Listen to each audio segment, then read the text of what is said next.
કપડવંજમાં ફટાકડાની ફેક્ટરીમાં પ્રચંડ બ્લાસ્ટ થયો.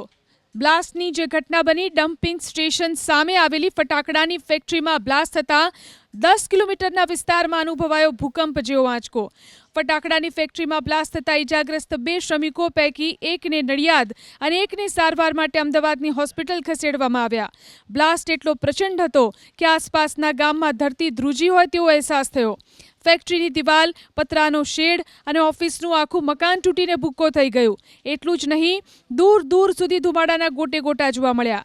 આ બ્લાસ્ટથી 1 કિલોમીટર દૂર આવેલા ઘરના બારીના કાચ પણ તૂટી ગયા તો ગોડાઉનની દિવાલના ટુકડાઓ 500 મીટર દૂર પડ્યા. ઘટનાની જાણ થતાં પોલીસ, ફાયર બ્રિગેડ અને પ્રાંત અધિકારી સહિતનો કાફલો સ્થળ પર દોડી આવ્યો. આ ફેક્ટરીના માલિકનું નામ મિતુલ પટેલ હોવાનું સામે આવ્યું છે. પરંતુ ફેક્ટરી કેટલા સમયથી ધમધમતી હતી, મંજૂરી લીધી હતી કે કેમ તે અંગે હાલ સ્થાનિક પ્રશાસને તપાસનો દોર શરૂ કર્યો છે.